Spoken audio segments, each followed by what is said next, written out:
Nah sekarang nih lanjutannya nih bagian ketiga, dia suci tapi tidak mensucikan nih.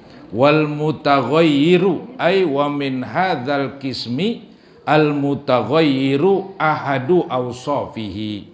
Dan air yang berubah ini termasuk airnya suci tapi tidak menyucikan. Itu contohnya tadi air mustakmal, contohnya air teh, air kopi, dia suci semua itu, cuman nggak bisa dipakai buat wudhu, nggak bisa dipakai untuk mengangkat hadas, baik hadas kecil atau besar. Nah disebut di sini wal mutaghayyiru, dan air yang berubah, yakni dari bagian ini, dari bagian ketiga. Dari bagian ketiga suci tapi tidak menyucikan. Itu diantaranya itu bagian ketiga, yaitu air yang berubah. Al mutaghayyiru ahadu awsafihi. Air yang berubah salah satu sifat-sifatnya. Entah berubah warnanya. Berubah warnanya. Misalnya air teh. Air yang tadinya bersih begitu jadi kemerah-merahan. Itu berubah warnanya. Ada yang berubah rasanya. Ada air segelas air putih masih panas, saya taruhin 2 sendok teh gula. Apa yang terjadi? Berubah rasanya. Air manis. Atau ada air misalnya di kolam kejatuhan bangkai tikus, berubah baunya. Ada berubah rasa, ada berubah bau, ada berubah itu diingetin itu biar lepek ya. Nah ini berubah salah satu, apalagi berubah tiga-tiganya, kusut udah.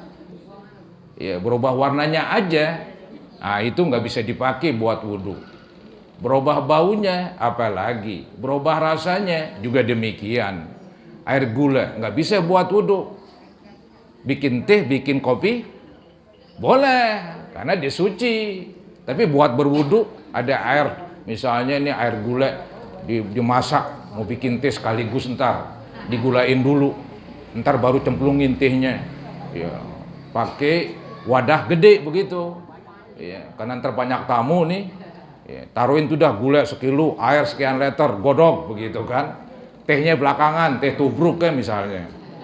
Ada teh tubruk. Mau bikin teh tubruk kan begitu. Ya. Tahu-tahu nggak ada air, kita belum wudhu nih, belum sembahyang. Ini air yang tadi udah saya masukin gula sekilo 2 kilo, nggak bisa dipakai buat wudhu. Walaupun seember gede. Itu cobain, manis, wah nggak kena udah. Nggak kena udah ya, nggak bisa. Itu namanya air udah berubah rasanya ya. Kalau yang berubah di kulit nggak ngape-ngape, maksudnya nih begini, ada air anget, rasanya ya anget kan begitu, itu kan bukan di lidah lu, tapi di itu nggak ngape-ngape. Jangan dibilang air yang anget nggak boleh dipakai buat berwudu, nggak boleh dipakai buat mandi hadas besar, boleh, bahkan jadi wajib kadang-kadang. Kalau di kedinginan masih mau pakai air dingin juga, nyusahin diri gua kan begitu.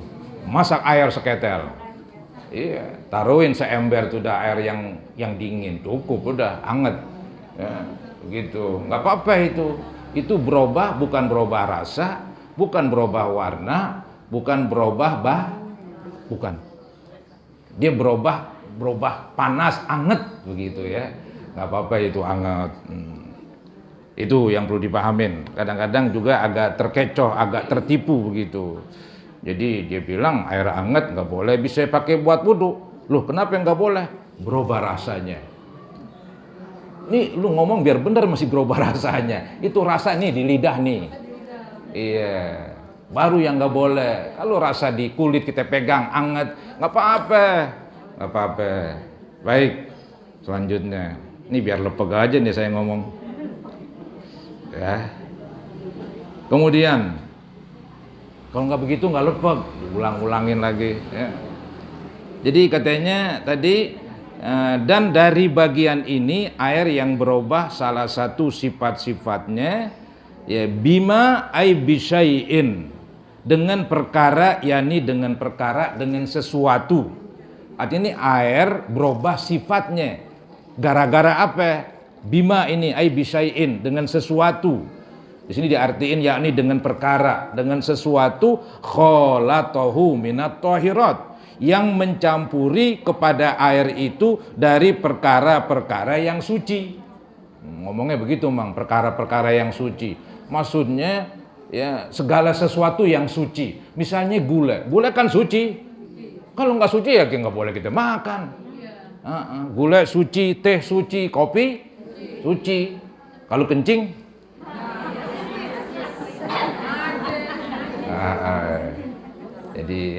jadi ini yang disebut tadi sesuatu yang suci. Jadi sesuatu yang suci bercampur dengan air. Ada air seember gede begitu kan, bercampur sesuatu yang suci seperti gula bercampur sekilo di situ, atau teh, ya, teh banyak banget seraup begitu, atau kopi seraup begitu kan. Nah itu ibu-ibu yang dikatakan sesuatu merubah air. Sesuatu itu adalah sesuatu yang suci.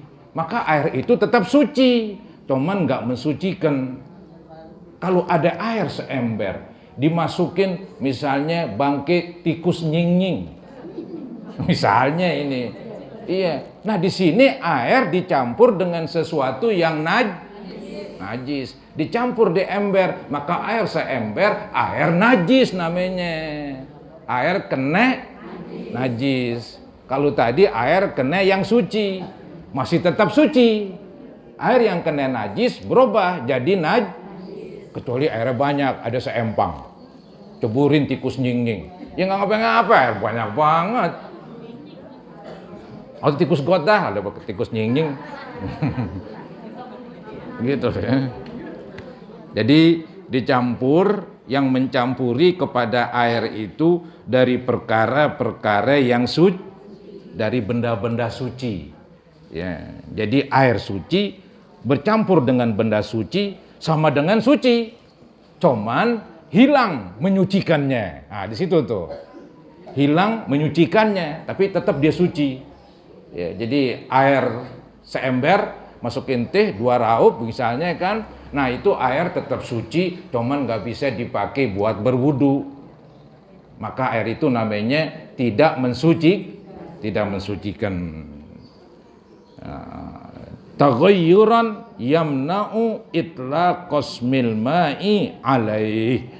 Ya.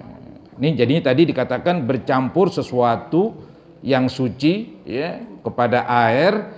Nah, kemudian digambarkan tuh percampurannya tuh, digambarin itu. Digambarin campurannya ini campuran merubah apa enggak? Misalnya ada air seember, saya taruhin seember penuh. Ya, panas lagi biarin. Kemudian taruhin gula 1 sendok teh. Kira-kira berubah gak ya? Enggak apa-apa, enggak berubah sendok teh. Nah air segelas aja enggak manis sendok teh. 1 aja. Iya, air segelas aja enggak manis, apalagi seember. Tadi kita lagi bawa gula nih 1 sendok teh gitu. Di bawahnya nih ada air seember, jatuh di situ. Itu air masih bisa dipakai buat berwudu.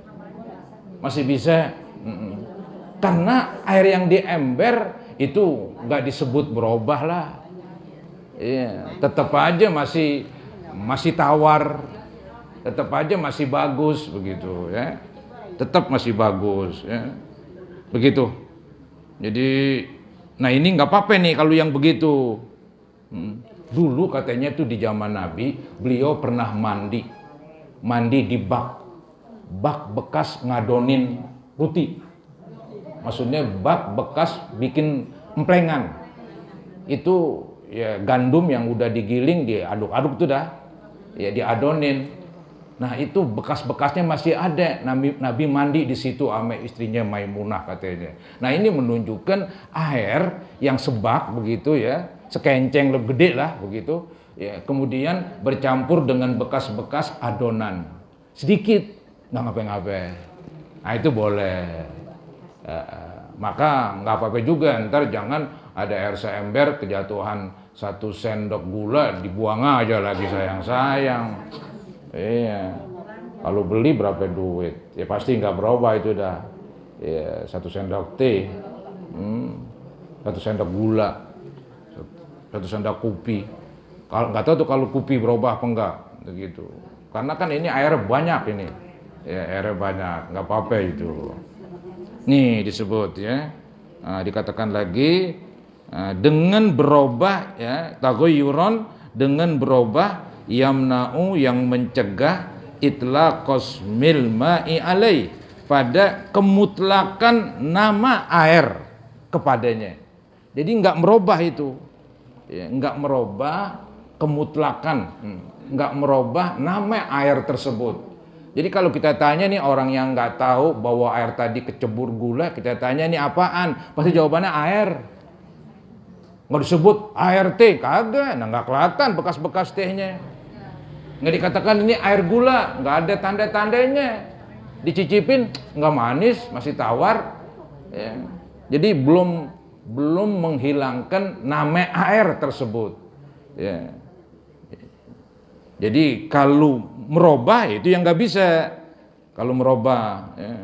Jadi ini dia bercampur kepada air itu dengan benda-benda yang suci, kemudian air itu berubah. Nah itu baru namanya air itu suci, tapi tidak menyucikan. Nah, ini yang berubah ini ceritanya ini. Nih kalau dari atas ini, jadi wal mutaghayyiru ai wa min hadzal qismi al mutaghayyiru ahadu awsafihi bima ay bisyai'in khalatahu minat tahirati taghayyuran yamna'u itlaqos mil ma'i alaih fa innahu tahirun ghairu tahur. Jadi diartikan kalau dari atas dan air yang berubah, yakni dari bagian ini, bagian yang ketiga, air yang berubah salah satu sifat-sifatnya ya, dengan perkara, bercampur dengan sesuatu, yakni dengan perkara yang mencampuri kepada air itu dari perkara-perkara yang suci, bercampur sesuatu yang suci ya, dengan berubah ya, dengan berubah ya, artinya bercampur kemudian berubah yang mencegah pada kemutlakan nama air kepadanya, maka bahwasanya air itu ialah air suci yang tidak mensucikan. Ini kelompok ketiga nih. Kelompok ketiga, air itu suci tapi tidak menyucikan. Contohnya tadi air di ember kejatuhan benda najis, benda suci dan tidak ini ya merubah salah satu sifat-sifatnya, entah merubah warnanya, merubah baunya atau merubah nah, itu namanya air itu tahirun, suci, comannya ghairu tahur, tidak mensucikan. Jadi nggak bisa berwudu dengan air teh, walaupun teh bening, nggak bisa itu. Bahkan menghilangkan najis nggak bisa juga, karena kan menghilangkan najis kan bersuci, berwudu bersuci dari hadas, ya. Menghilangkan najis bersuci dari najis, begitu ya. Jadi memang nih fikih ini dia bahasa hukum, jadi harus dipaham, hukum itu dipaham itu ya. Baik, selanjutnya hisiyan kana taghayyuru au takdiriyan.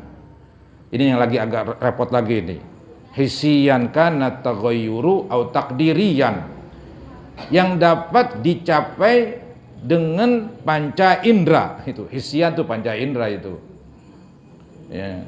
Maksudnya ini perubahan itu bisa dilihat dengan panca indera, misalnya dengan diapain, dicium atau dicium baunya begitu, benguk begitu kan, dirasain rasanya manis karena kena gula tadi ya begitu, atau dilihat warnanya berubah, itu ketahuan itu.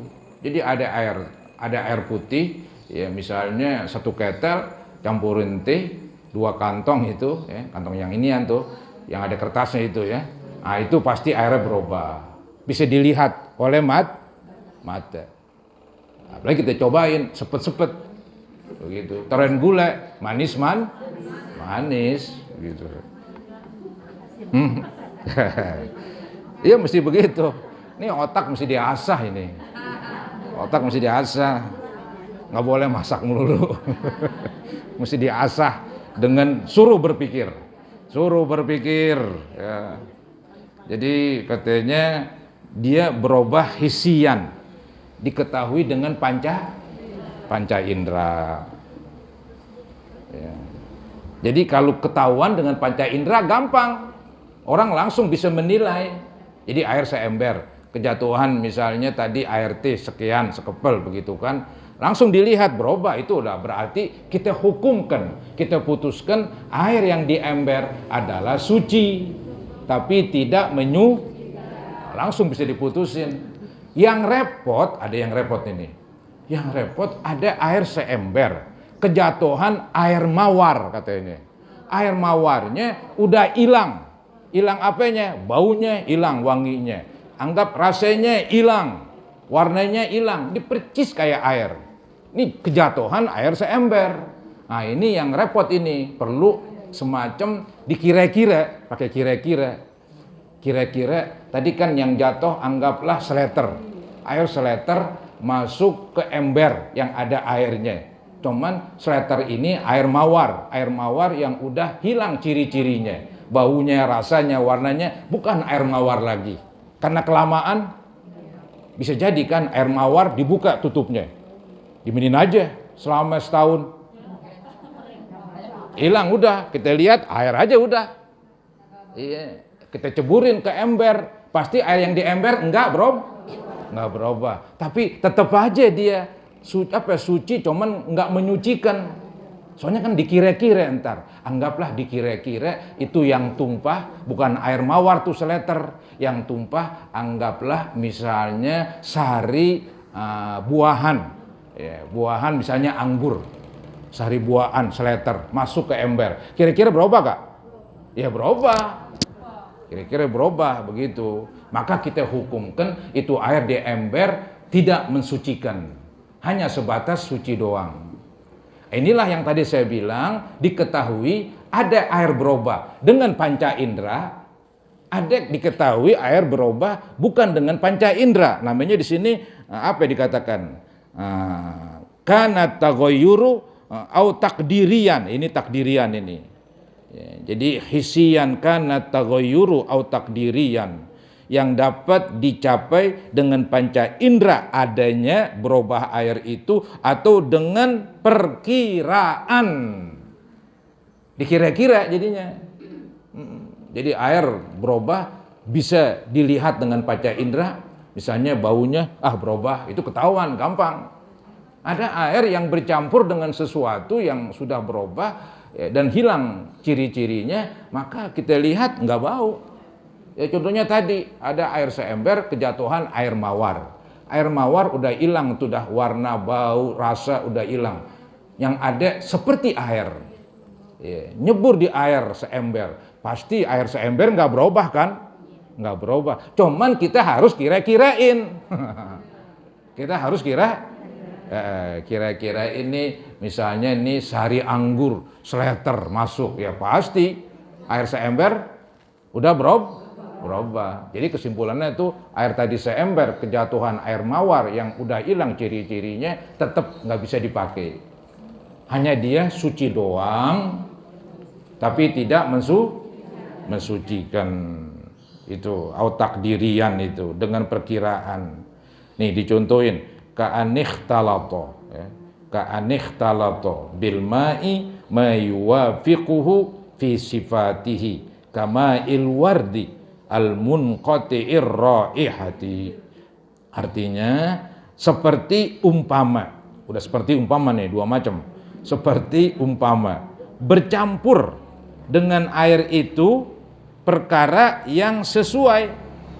Bercampur dengan air itu perkara sesuatu yang sama ciri-cirinya, yang sesuai dengan air dalam sifat-sifatnya. Contohnya apa? Seperti air mawar. Air mawar ya. Air mawar yang telah terputus atau hilang bau harumnya. Jadi air mawar itu udah hilang baunya. Karena apa? Kelamaan. kelamaan dibuka ya. Ada contoh yang lain, misalnya air kencing. Air kencing disimpan, dibuka begitu. Itu lama kelamaan hilang tuh ciri-ciri kencingnya. Dicium, nggak bau pesing. Nggak bau pesing begitu. Kecebur di ember. Nah itu air najis sudah. Walaupun air di ember nggak berubah. Karena yang kejatuhan kencing yang udah hilang. Hilang ciri-cirinya.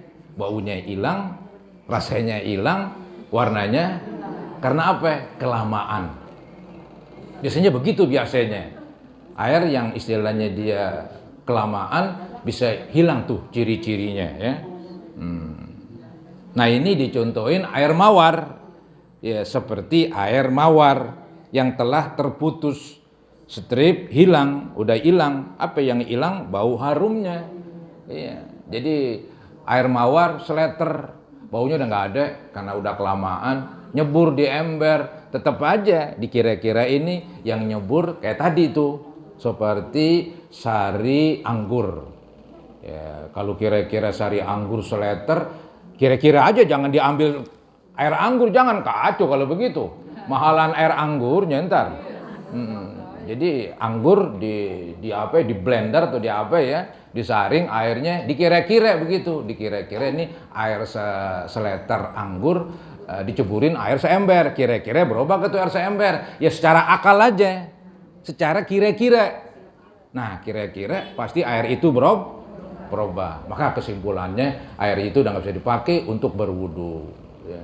Jadi ibu nggak mesti beli anggur, enggak, cuman kira-kira aja. Ini kira-kira. Iya. Namanya kira-kira. Repot ntar. Beli ini beli ono begitu. Ini hanya kira-kira aja. Baik. Kemudian dikatakan lagi di sini, fa illam yamna itlaqas milma alaihi bi an kana taghayyuruhu bitahiri yasiran. Nah, ini dikatakan apa ini? Saya ulangin lagi tadi kan sampai al-munqati'ir raihah, yang terputus hilang bau harumnya. Kemudian wal ma'il musta'mal, dan seperti air yang bekas dipakai buat wudu. Ini sama nih. Dulu pernah ditanya itu, kita berwudu ya, anggap air di ember, pakai sendok lah. Kan ada kan yang pakai kobok-kobok tuh ya. Udah saya ajarin itu, yang saya bilang jangan ngomong-ngomong ya kan begitu. Itu air kita bisa berwudu air seember kecil kobok-kobok. Udah tuh ceritanya. Sekarang kita nggak mau kobok-kobok, ada air seember, pakai gayung, sendok ke gayung, basuh di muka. Ntar sendok di gayung, basuh ketika tangan nggak nyendok air di ember, kira-kira ketelan bekas tangan jatuh gak? Jatuh. Itu kan air mustamal itu namanya. Nah, apakah merubah air yang di ember? Nah, itu dia. Nah, tadi itu caranya. Kira-kira itu yang seketel air anggur. Yang seketel kira-kira aja, kira-kira yang seketel tuh air anggur masuk ke ember, kira-kira tuh air seember berubah gak? Ya secara akal enggak berubah, pakai terus.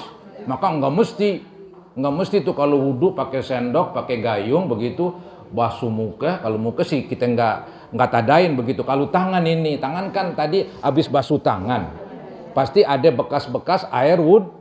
Ketika kita ngambil air dengan gayung, ada bekas-bekas air tangan ini jatuh. Ini kan bekas air tangan namanya Apakah merubah itu? Enggak merubah. Sedikit. Enggak mesti begitu giliran tangan kan udah mau ngusap kepala begitu kan. Tangannya ambil anduk dulu, gosok-gosok dulu. Habis gosok keringin, baru ngambil air. Capek kalau begitu. Kata orang, goga sembayang. Begitu dah. Disusahin. Jangan disusahin. Kalau tahu ilmunya nggak susah. Ya kira-kira paling jatuh seketel dua ketel kan? Nggak apa-apa, jamak kata orang dulu, jamak. Tuh jangan gampangin. Kecuali yang saya bilang tuh habis wudu tadain. Jadi kita wudu di ember, ambil sendok begitu pakai gayung, basuh muka, tadain lagi, ambil lagi, basuh tangan, tadain lagi. Itu mang kacau dah kalau begitu dah. kusut kalau begitu. Mendingan lu tadi pakai tangan kobok-kobok. Pakai tangan aja kobok-kobok. Nah, saya ulangi nih yang kobok-kobok ya. Wudu kobok-kobok.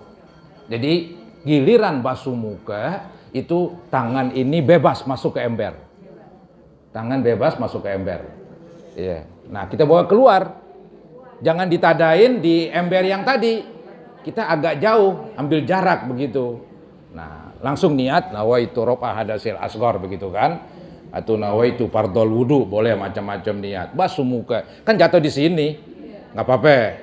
Tadi tangan nyemplung tuh nggak apa-apa. Kenapa nggak apa-apa? Karena bukan gilirannya. Nah, ini yang dipahamin. Wudu kan ada pergiliran. Giliran muka, muka. Giliran tangan, tangan, begitu. Nah, sekarang kan giliran muka, tangan nyemplung, nggak ada urusan. Nggak ngapa-ngap, nggak merubah air jadi mustamal, enggak. Maka tuh orang dulu ketika nimbe, tangannya nyebur ke ember, langsung mustamal. Itu dia nggak paham. Maklum zaman gelap, zaman dulu. Dia nggak paham itu. Nggak apa-apa, dikobok-kobok nggak apa-apa. Asalkan tangan kita bersih. Nah, kita belum mulain. Belum mulain wudhu. Lagi wudhu itu ada bagian-bagiannya.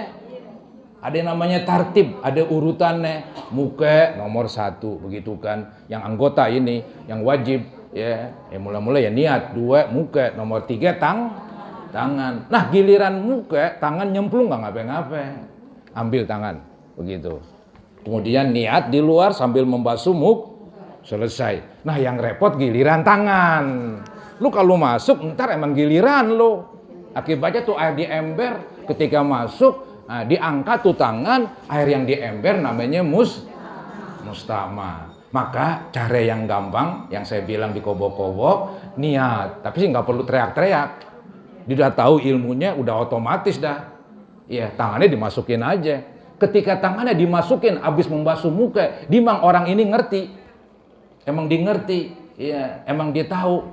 Ya ilmunya bahwa gue wudhu pakai kobok-kobok. Cuman giliran tangan masuk bukan tangan.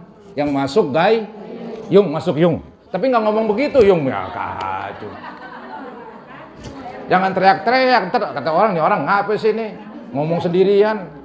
Edan dibilang begitu lagi. Gayung masuk yung begitu kan. Masuk. Jadi bukan tangan. Di luar baru tangan lagi dibasuh. Ya. Nah, ini gayung lagi. Begitu terus begitu. Di luar jadi tangan. Terus begitu. Setelah selesai giliran kepala bebas dia ini tangan. Jadi bebas. Jadi giliran muka tangan nyemplung bebas. Giliran kepala juga tangan nyemplung Yang nggak bebas giliran tangan.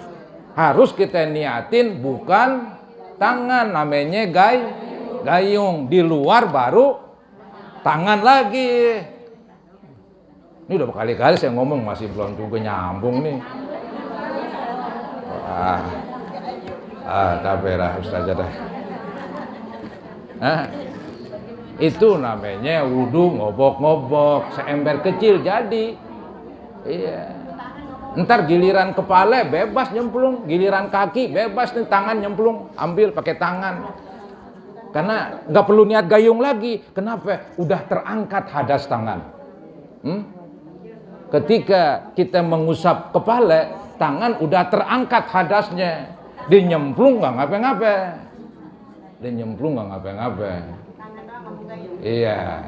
Jadi itu diniatin gayung pas banget lagi giliran Nah, kalau sebelum giliran tangan, sesudah giliran tangan, bebas. Karena wudhu ada urutannya.